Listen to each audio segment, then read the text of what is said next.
Do you ever feel like your big ideas and creative coaching sessions leave your clients inspired, but maybe unsure of their direction? Or you know that you are excellent at connecting and going deep and doing more meaningful work and passionate work with your clients, but sometimes they're confused about the process and what their next steps are. If this is hitting you in the feels, then you are probably a Luna coach.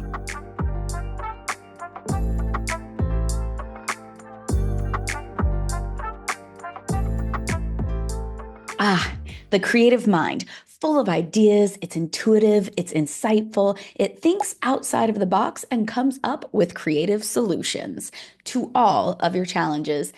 But it often shrivels at the idea of being organized and feels choked and flattened when you have to make anything that you need to do into a linear process or put it to a schedule. With a little structure, your brilliance as a coach can help your clients achieve deeper transformations and make you feel so much more confident in your work. There are 4 things that you can do to bring just enough structure into your life so that you can make these deep transformations happen every time with all of your clients. So, first things first, and maybe the toughest part for your brain, the thing that will probably require a couple cups of coffee and thank you, thank you, thank you very much. Maybe more than a couple cups of coffee, but will require some coffee and a large workshopping block of your time, creating a framework for your client journey. I'll have just one. What's amazing about you is you already have the big vision created. It's floating in your brain. And what we need to do in our coffee and workshopping session is take that big vision and turn it into smaller steps that your clients will be able to follow. And yes, I know the first thing that you're going to say is, but all clients have different steps in a different way. We're all creative and approach life differently. Yes, every single client that you have will need to take a variation of your steps or maybe have a variation in the order of the steps. There's going to be a typical pattern of what comes first-ish, second-ish, third-ish. And the thing that comes third for most of your people is not going to be the thing that comes first for most of your people. So I want you to do 3 things to be able to illustrate this client journey for you, to take your big ideas and turn them into small steps. So grab your coffee and get ready. Now, because you are a creative mind, the last thing that we want to do is take your creativity out of what you do with your clients. You are the it factor. You are the reason why your clients are here. The reason why they're attracted to you is because they see themselves in you and they see you as the person that's going to help them get through their transformation, to help them get the results. And so we don't want to take that away. We want to highlight it. So what I want for you is I want you to include 3 things in your framework. And in the beginning of your coffee and workshop time, how I want you to approach this is with a brain dump. I want you to brain dump on 3 things. One, all of your beliefs about the industry that you coach in, whether you are a career coach, a coach for creatives, whether you are a health coach, whatever it is, I want you to brain dump all of your personal beliefs. This is where we make sure you are part of it. The second thing I want you to do is I want you to write down your own personal journey in that industry. So if you are a health coach, write about your health journey. If you are a career coach, write about what you've been through in your career to get the job you want or whatever it is that you help other people with. If you are a creative coach, how do you get your creative juices flowing? Write down your personal journey, everything you've accomplished, every roadblock that you've hit, and everything that you have struggled with, and very particularly how you got out of those struggles. Every time you hit a roadblock, what was it that helped you go around it, under it, over it? Whatever it was, how did you get through it? And then the third thing, you probably don't even need to brain dump on this, but is the science of your industry. So if you're a health and fitness coach, it's probably like protein, things like that. If you're a career coach, it probably has to do with interview strategy or resume strategy. If you're a coach for creatives, it probably has to do with like getting in your flow or like, I don't know, writing 10 pages a day was your strategy to get your writing flowing, right? So, when you have all of these things, what we want to do is identify the patterns that are in them. So, let me give you an example of when I was a health and fitness coach. When I was a health and fitness coach, my personal beliefs were that we should all have a health life that fits our everyday life, that we don't all have to follow all the rules and what it looks like and what we should do to be healthy, i.e., run and work out 5 days a week and only eat salads and drink lemon water every morning and never do anything fun to us. That was my belief, is that we should be able to break all of those rules and live a life, a health life that matches our everyday life. My personal experience was that I did figure out when I was working on my health how I could dance all night, be in the best shape of my life, fuel myself with healthy foods, and still take tequila shots or go wine tasting and retain my health, or still go wine tasting and live my life in a way that I liked. The science in my industry that I needed to know and to teach my clients was how to regularly move their bodies, the nutrients that they need to take in, how to hydrate, how to rest, and to recover, right? And so, one example, and I want you to do this, this will be more than just one example when you are making your framework. But when I look at those parts of my belief, when I look at that part of my personal experience, when I look at that part of the science, one thing that became part of my framework because of that was the 80/20 rule, where I taught my clients that 80% of the time we need to be resting and recovering, moving our body in a way that feels good and fueling our body in a way that feels good and makes us feel awesome. And then the other 20% of the time is when we have fun and we take tequila shots. I don't believe in reverse that we would be able to have a healthy body if 80% of the time you're taking tequila shots and only 20% of the time you're eating nutrient dense food. That's not my belief. And so 80/20 was something that I was able to put into my framework as a small step for my clients to follow based on those beliefs, my personal journey, and the science all smushed together. Another example is now that I've moved back into curriculum development and skills development, my beliefs are that everyone, just like you, has ideas and knowledge and skills, and they are meant to share them. I'm so passionate about you and everyone else sharing what they are passionate about and their lived experience with the world.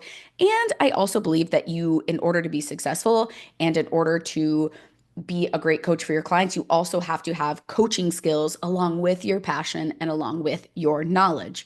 Building your framework is one of those things. My personal experience with coaching is I've had many, many coaches I've had health coaches, I've had business coaches, I've had life coaches, lots of different coaches.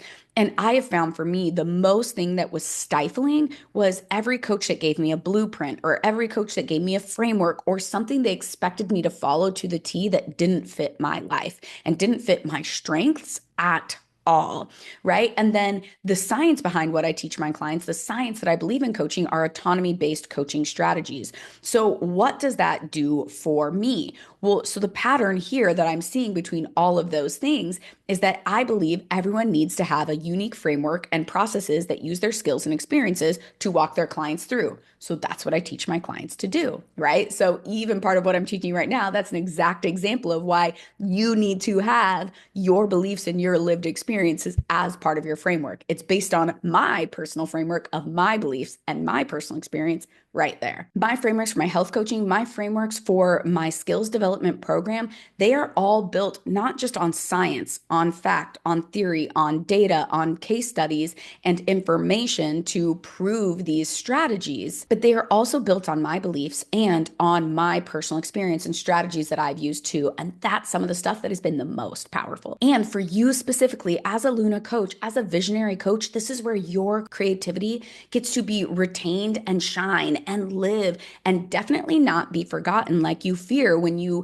have been overly organized or put into a box in the past. So your first job is to do the same thing. Your first job is to look at the patterns between all three of those different scenarios that I have given you. Look at what is repeated, and then that will help you define the steps that your clients need to take, the strategies that you need to teach them. And there are a lot of different ways that you can put it in order: a linear process, a seasonal process, a pick and choose process, a corkscrew process. And those are some of the ones that we talk about in Coaches College. But if you feel like it feels sticky to put it in any particular order, just start with the order in which you figured it out for your own self, the way that it naturally developed for you to use these strategies or come up with these strategies or get over these roadblocks, how they happen. Because the way your life moved, while it is not the exact same as anybody else's, are a lot of the other similar things that humans will run into. So start there, and then you can revisit this as you've gotten clients and as you've tried this with clients and start to see even more patterns, because the fourth piece is when you have clients to add in your best client experiences and see where the patterns are there too. This is actually something that I work with all of my clients, my coaches that come into Coaches College, is I make sure that they are able to do this and retain their own individual selves. And I will say that just yesterday, I was so in my feels because we were having one of our very last Coaches College calls. And one of my coaches, who's a coach for artists and creatives, that was one of the things that she had said to me that just tickled my heart so much and made me so proud, because I want everybody to walk out of this program. She said that I was one of the first coaches who was teaching her a skill, but allowed her to retain her voice and the way that she speaks and the way that she sees things. And so she felt so seen, and it made her feel even more excited to move forward in her coaching practice. But I digress. I'm just really, really proud of her, and I can't wait to see her change the world. So, visionary, Luna coach. The second thing that you need to focus on is, now that you have your framework, you are the person that has every step that your clients need to move them forward. You now can very clearly see where they are and where they need to go to get where they're going. And this is beautiful because your client knows exactly what they need. But this isn't all. A very, very important piece that we recognize is that with you and your big vision, you can see the whole map all at one time. And you can see how everything intertwines and how everything's related, and the magic of it all and the magic of the entire journey. And our clients can struggle seeing that big picture because they are not omnipresent. They are not all knowing on this topic. That's why they hired you as a coach. Their knowledge might be very limited on this topic, so they don't see how it all connects. And the truth is, they don't need to. They don't need to until they've gotten to the other side, right? You see how it's all connects because you've been there, you've been on this journey, and you've been able to reflect and see that, but they haven't yet. All your client needs to know today is where they are on their path. So let's head to the lab and see how this would break out in a coaching session. Let's say that you are a run coach, and your goal is to help your clients run a race. You might cover a lot of topics. You might cover nutrition. You might cover nutrition before a race. You might cover nutrition after a race. You might cover nutrition during a race. You also cover running. You cover running for speed work. You cover long runs. You cover easy runs. You also cover tempo runs. A lot of information that you are teaching. You also have to teach recovery and rest. You might teach stretching before a run. You might teach foam rolling after a run. There are a lot of different parts, and you can see this big vision of all the things that your client needs to be doing to be a happy, fast runner. But here's the thing. If you introduce all of this to your client, they are going to try to do all of these things, and they are not going to have the bandwidth. They, one, are going to look at this entire list and think analysis paralysis. I don't even know where to begin. They're going to come to their next coaching call with you and say, well, I thought about working on my before my run, but then I was knowing how important it was to also do during my run. And I got so confused, and I actually bought the wrong thing, and I ate what I was supposed to eat for after my run before my run. And then I had a big stomach ache and I couldn't even fuel during my run, right?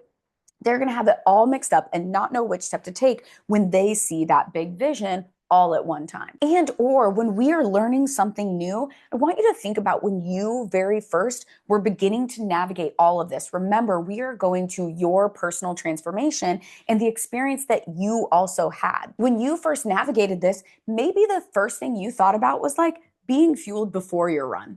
And you weren't doing all of these other things. I mean, in my own personal run experience, when I was a runner, things like foam rolling were things I thought of way last. Fueling during my run was not at the top of my thing. The only thing I thought about was my long run and my easy run, let alone trying to put in the efforts of speed or tempo. And so we know that when we went through this experience, we didn't start perfect doing all the things at one time. And we know that if we did, we would be overwhelmed and we would show up not having the time. Think about that alone. Just Meal planning takes time in your week. Then making the meals takes time in your week. Then packing your stuff for your run takes time in your week. The time it takes to foam roll takes more time, right? The time it takes to get up the energy and the nerve and the nervousness to go. These are all actual physical time things in your schedule.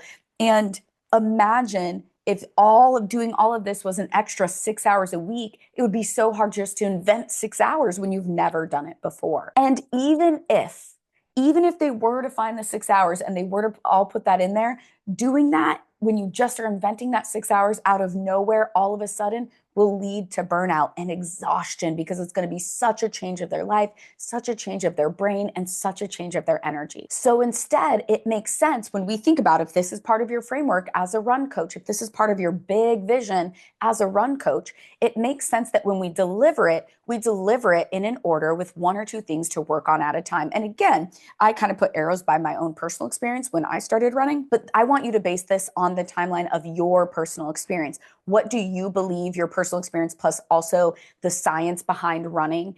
I'm not a run coach, so the science behind running that you believe what order they need to go in. So like for me, I might very specifically, most people who hire you as a running coach are really excited about just like the actual running. So I would make them a plan of figuring out their long run and their easy runs. Why are my pens never very juicy? Let's switch. Of figuring out their long runs and their easy runs, right? That might be the first part of your framework, the first step. You get them doing that for a week or 2 weeks. Once they feel consistent and they're able to do that, then you might add in, okay, so the next thing I want to do there is I believe that nutrition is really important. So I want to have them do their before run fuel. That will be the second thing in my framework that we will bring in. And you can talk about how right now there's 3 different types of fuel that we're doing. We're going to do after run, before run, and during run. But where I want to start you with is before run because I think it gives you the biggest bang for your buck. Then the third thing you do, you have your run pillar, you have your nutrition pillar that you're teaching. Then maybe you start with recovery where you're like, I think post recovery and foam rolling is the next thing that I want to teach them, right? Then you would have a fourth step after that. What next do you feel is really important? Maybe you think that after run fueling is important. And then maybe you believe your next step is teaching them how to stretch. And then maybe after that is when you bring in tempo runs.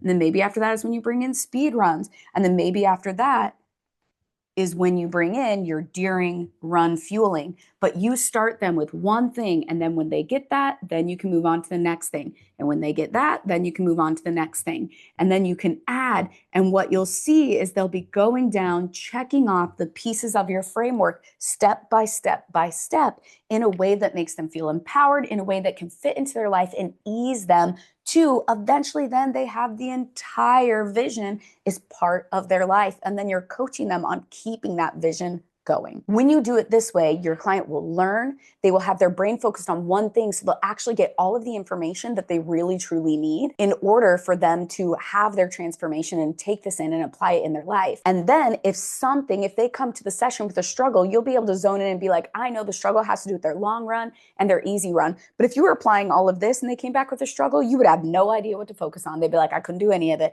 And you're like, where do we go from here? Then when your clients are challenged with just one thing at a time that they can grow into and come over that challenge with your guidance to what they do, they feel the support, they feel the momentum, they feel excited, they keep moving all the way until they reach their goal. And then they can set a new goal and re-sign and go through the whole process with you again.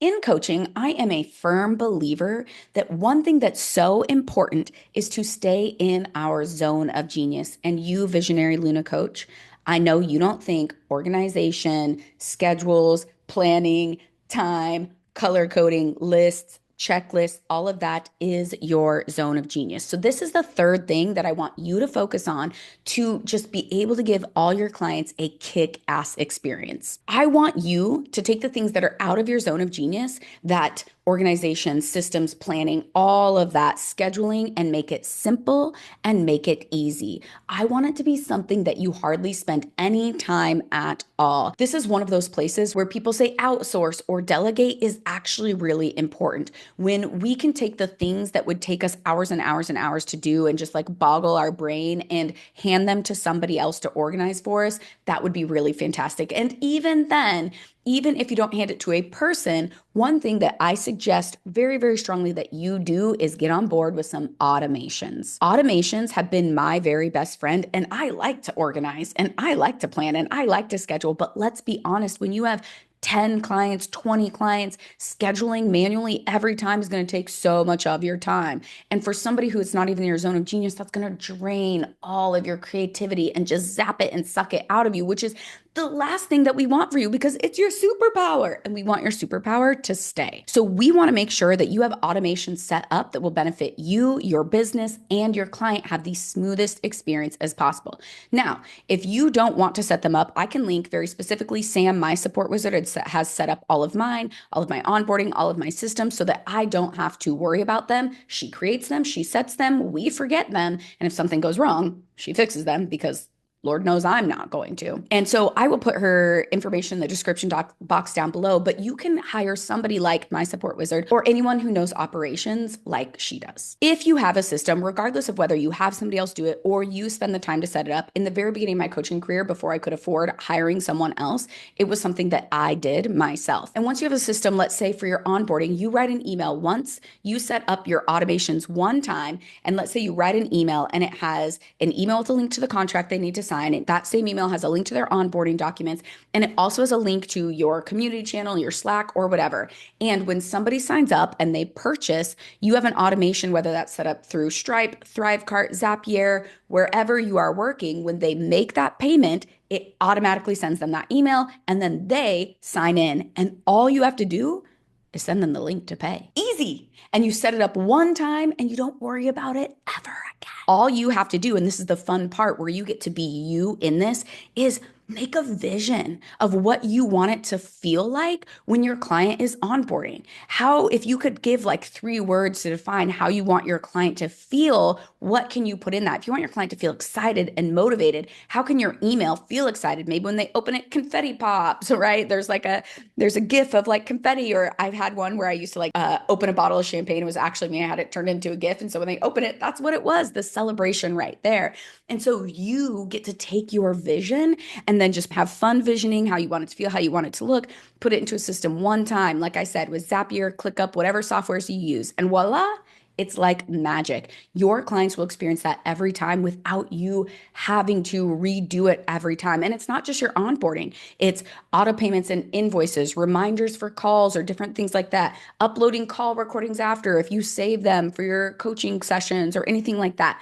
Almost everything. Automation can be your friend for it. When you stay out of the weeds of these having to do these actions where you are doing them and they are automated instead, you get to stay in your zone of genius. You get to be full of ideas. You get to stay intuitive. You get to stay insightful. You have the ability to continue to think outside of the box when you are not in the weeds of doing all of this. You have creative solutions to challenges, and you're going to give excellent freaking care to your clients, which is exactly what they want and need. And it's exactly what you want and need too. And again, the systems don't have to be boring. You get to shine in this. I have a client in Coaches College who I actually love what she's doing. She has a spreadsheet that she's going to turn into a template, and she has formulas in it so that when certain things are entered in certain boxes, like a rainbow pops up and a celebration pops up. And so her clients feel her energy even when they're doing that in a templated thing. And that just shows her creativity and that just shows her vision. And then she gets to tailor it to that feeling that she wants her clients to have. It is magical. The last piece that I need for you, Luna and Visionary Coach, is a mindset shift. And you've gotten this far in the video, and you could very well be saying, yes, but all of this does still limit me. You feel like I'm still doing this planning, I'm still doing this organizing, even if we are keeping you inside of it. And you might be feeling like if my clients have to follow one path, or if I have this strict onboarding system, that it has zero room for flexibility and fun. And I'm going to be really honest, I couldn't disagree more. And maybe partly because I am the yin to your yang, and I love a great color-coded calendar and creating checklists, but I have worked with many, many creatives, and they are all around me in my life. I actually constantly feel like I'm the yin to everybody else's yang in this way. In fact, my husband is a Luna persona. He is a creative, visionary, authentic thinker, right? And what I have learned and what I have watched over time is that systems do for you, what they do is they actually create bumpers around the things you don't like so that your creativity could be absolutely limitless. And it might feel a little bit sticky to put them in place, but when they are in place, it allows more brain space for you to create more, which is what you want and is your dream. And honestly, what you're put on the planet to do. It allows a base for all of your clients to understand what's happening and to feel organized so that you can take them even deeper, which is part of your gift. And we don't want to block the depth of that with confusion. And so the mindset shift here is that believing and trusting that implementing these things will give you more freedom to switch your mindset from thinking that it's confining into a box. And it's not, as long as, like we talked about in this video, you put the parts of you in it so that it is always a part of you, so that your essence lives inside of it. It's not a box someone else put around you. It's not like going to a 9 to 5 and sitting under the fluorescent lights and doing what they say. No, you are designing the environment. All of the bumpers, all of the automations, all of the onboarding is you. And it's just a way to make those things out of your brain space so that you can create more and go deeper, and your clients can do the exact same thing. With a little bit of structure, your brilliance as a coach can help your clients achieve deeper transformations and make you feel so much more confident in your work.